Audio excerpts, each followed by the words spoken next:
He called 911 to report a crime, but he was a suspect. The call that changed everything. If you think you've seen real crime stories before, think again. What you're about to hear isn't just shocking. It's the kind of truth that keeps detectives awake at night. Hit subscribe, like, and share this story, because once we start, there's no turning back. The call came in at 2:47 a.m., a man's voice, shaky and urgent. There's blood everywhere. Please, send someone. I think my wife's been attacked. The dispatcher tried to calm him, asking for his name and location. This is Daniel Reeves. For 18 Pinecrest Drive, he said, breathing hard. Hurry, she's not moving. When officers arrived, the night was unnervingly quiet. The front door hung open, one hinge loose, as if forced. Inside, the faint hum of a refrigerator was the only sound. The living room was a mess.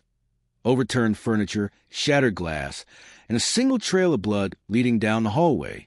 Daniel sat on the floor, hands trembling, his shirt stained crimson. She's in there, he whispered, pointing toward the bedroom. Detective Karen Holt led the team inside. She'd seen plenty of crime scenes, but something about this one felt staged, too controlled, too deliberate.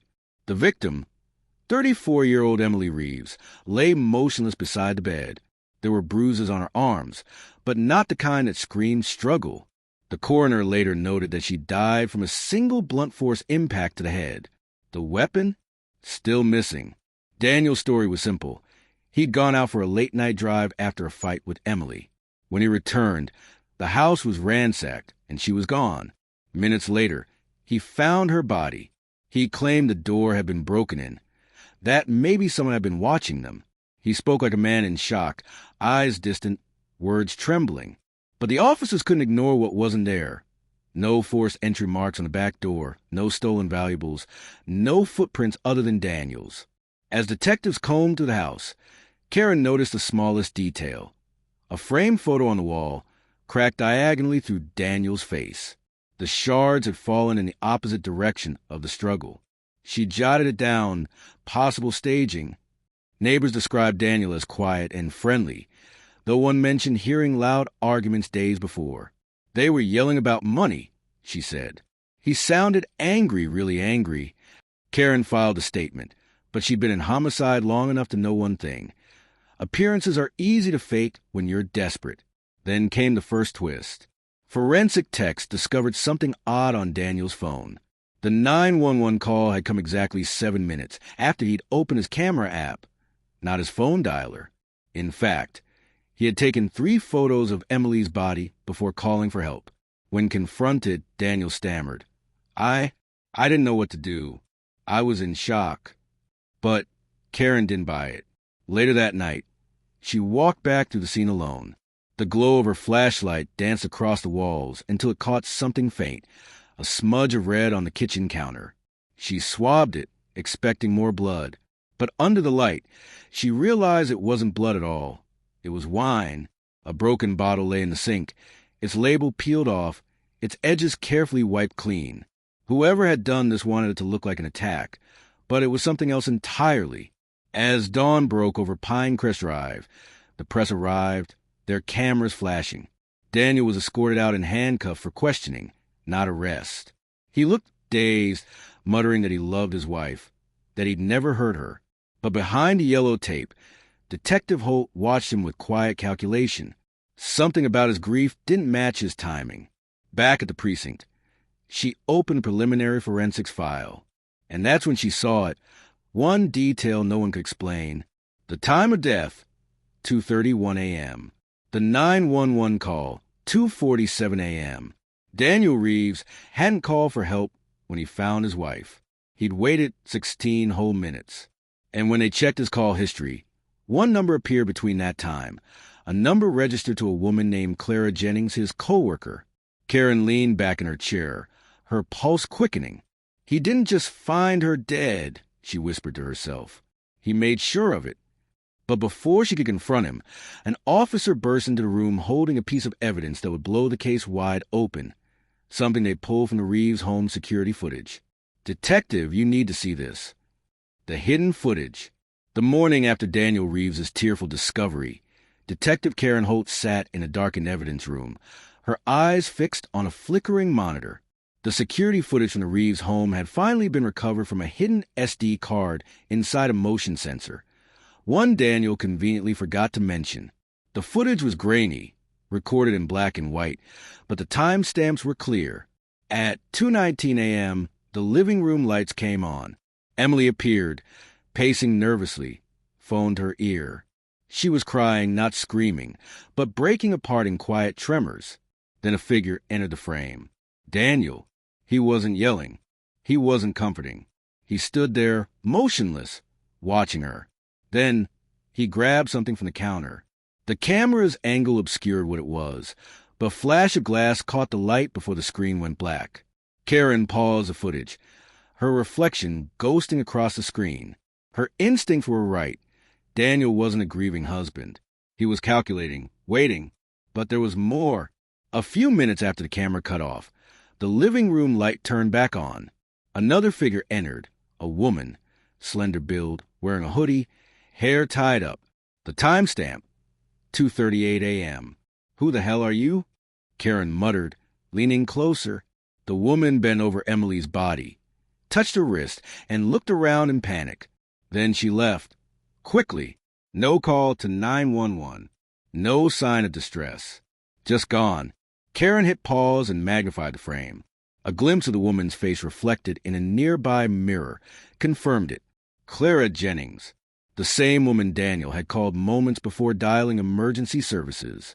By noon, Clara was in an interrogation room, small, cold, and suffocating. She denied everything at first. Daniel called me because he was scared, she insisted, clutching her coat like armor. He said something bad happened, that he didn't mean it. Her hands shook when Karen slid the printed still frame across the table. You were there, Clara. We have you on camera. You entered the house after Emily was dead. Clara's lips trembled. He told me to help him, she whispered. He said she fell, that it was an accident. He begged me to come over before the police got there. Said he needed me to see it for myself. Did you believe him? Karen asked. I did at first, Clara said, eyes filling with tears. Until I saw her head. The blood, it wasn't an accident. Karen studied her for a long moment. Then why didn't you leave? Why stay involved? Clara hesitated. Because I loved him. The confession hung heavy in the air. An affair, a motive, but something still didn't sit right. Clara's fear didn't feel rehearsed. It felt real. Later that evening, Karen sat across from Daniel in a mirrored interrogation room. He looked exhausted, eyes sunken, knuckles red. You and Clara, she began, sliding the photos across the table. How long? Daniel didn't answer. You called her before you called 911, Karen pressed. You cleaned the bottle, staged the break-in, and made sure the story looked believable. But you slipped up. You forgot your own security camera. His jaw tightened. You think you know everything, he hissed. I know enough, Karen replied. I know your wife was planning to leave you. I know she had a private bank account. I know you were drowning in debt. And I know that phone call to Clara wasn't panic. It was a confession. For a moment, silence filled the room. Then Daniel leaned forward, his voice low and cold. You're right. She was leaving, but you have no idea what she was taking with her. Karen frowned. What do you mean? He smiled faintly, a look that chilled her to the bone. Check her phone. You'll see. Hours later, the forensics team retrieved Emily's phone from evidence. It had been locked, but digital forensics cracked it easily. Inside, they found a series of draft emails never sent, addressed to a name that caught Karen's attention, Detective William Holt, her partner. The messages detailed allegations of harassment, threats, and corruption tied to Daniel's business. Emily had evidence linking his company to illegal construction deals her husband had secretly made under a detective's supervision. Karen's stomach dropped as she scrolled. Her partner's name appeared again and again. Photos, wire transfers, a shared meeting in a warehouse 2 weeks before the murder. She leaned back, the weight of it sinking in. The woman Daniel killed wasn't just his wife. She was a whistleblower, And the man helping to hide the evidence was standing beside her every day. The door opened behind her. It was Detective Holt, her partner, calm as ever. "You found something?" he asked, glancing at the file. Karen looked up, forcing her face to remain steady. "Yeah," she said quietly, closing the laptop. "Something big." As he stepped closer, she caught a faint smudge of red near his cuff. Barely visible, but there. Her pulse spiked. He followed her eyes, then smiled thinly. "You should be careful what you dig into, Karen." Her hand twitched toward her gun, but he turned and left before she could move. That night, she sat alone in her car outside the station, the weight of betrayal crushing her chest. She'd spent her career hunting liars, and now one of them was wearing her badge. When she started her engine, her phone buzzed. One new message. No number. Just 5 words. "You're next. Stop digging. W." Her headlights cut through the fog as she pulled out of the lot, gripping the wheel tighter than ever. Somewhere between the truth and survival, she had to make a choice: expose him or become the next name in his case file. And by the time dawn broke, another call to 911 would come from the same house on Pinecrest Drive. The second 911 call. The call came at 5:02 a.m., barely 30 hours after Emily Reeves' murder. Same address, same voice on the line, but this time it wasn't Daniel Reeves. It was Detective Karen Holt. Her tone was steady, but her words sent every available unit racing toward 418 Pinecrest Drive. "This is Detective Holt," she said. "Officer down. I need backup now." By the time patrol cars flooded the quiet neighborhood, blue and red lights splashing across wet asphalt, Karen stood outside the Reeves house with her gun drawn. Inside lay chaos. Furniture overturned, a coffee table shattered, and a thin trail of blood leading into the study. The air smelled of gunpowder and something metallic like pennies and rain.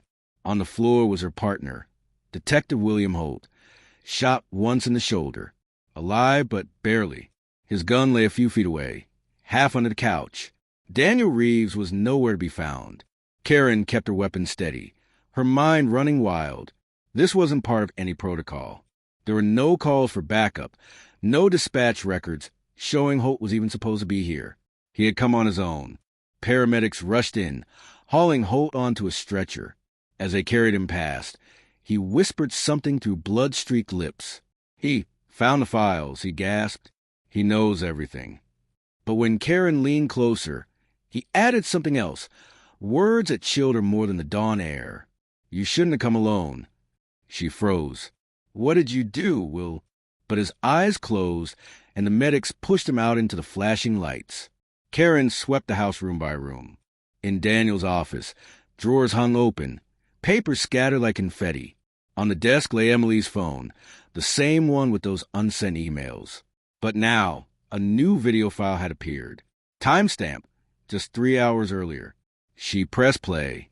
The video showed Daniel sitting in that same chair, eyes hollow, speaking directly to the camera. "If anyone's watching this, it's already too late," he said. "I didn't kill Emily. I lied, yes, I covered it up, but I wasn't the one who hit her. I found her like that. And when I called Clara, I wasn't asking for help. I was asking for protection." He reached into a drawer and pulled out a folded document. "Emily had evidence on both of them," he continued. "Detective Holt and a company she worked for, Redmore Construction, they were laundering money through city contracts, and she found the proof. That's why she died." He swallowed hard, his voice trembling. She tried to tell Karen. She thought she could trust her. Karen's pulse slammed against her ribs. She thought she could trust her. Daniel leaned closer to the camera. But she didn't know. Karen was part of it, too. The screen froze. For a long moment, Karen sat there, her breath shaking. She felt the ground slip beneath her, memory fragments flooding back. The meeting she'd ignored, the missing case files, the time Holt insisted they let the paperwork go. She hadn't been in on the corruption, but she'd been blind to it. And now, Daniel thought she was his enemy. A noise snapped her back, a floorboard creaking upstairs. She drew her weapon and climbed, every step echoing like thunder. The bedroom door was ajar, curtains swaying from an open window. And standing in the corner, disheveled and wild-eyed, was Daniel Reeves. His hands were empty. His eyes were not. "She was going to ruin us," he said quietly. "All of us. You think you're the hero, but you're just as guilty. Put your hands where I can see them, Daniel," Karen ordered, gun steady but heart pounding. "I didn't kill her," he whispered. "He did. Holt did. I walked in after. He told me to clean it up, to play along. Said if I didn't, he'd make sure I went down for everything." Karen shook her head. "You expect me to believe that?" Daniel laughed bitterly. "Check his car. Trunk. You'll find the missing weapon." Before she could respond, he moved, fast, lunging toward the window. Karen fired once, the shot echoing to the quiet street. He collapsed, clutching his side, groaning but alive. She ran to the window, scanning the yard below.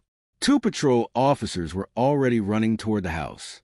Minutes later, they popped the trunk of Holt's unmarked sedan. Inside, a blood-stained wine bottle, its label half-peeled, and a manila folder marked Redmore Project. Exactly where Daniel said it would be.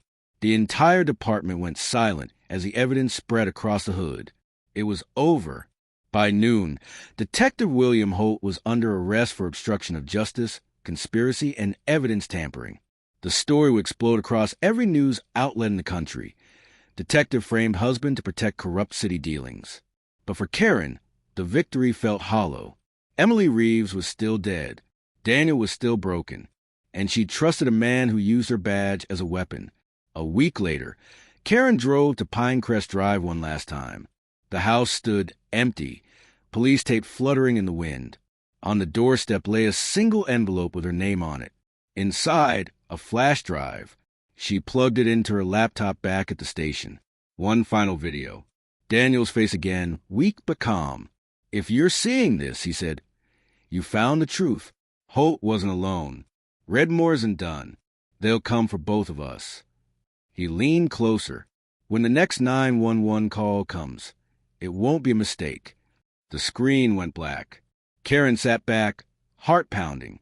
Somewhere, a phone started ringing in the next room, a shrill, piercing sound that felt like déjà vu. And when she picked it up, the dispatcher's voice trembled on the other end. "Detective Holt, we just got another call." Same pattern, same voice. "He's back." The line went dead. Karen stared out the window as thunder rolled across the horizon. "They thought the killer was behind bars," she whispered. "But maybe the story isn't over yet. If you think this case was dark, you're not ready for what's next. Subscribe and stay awake.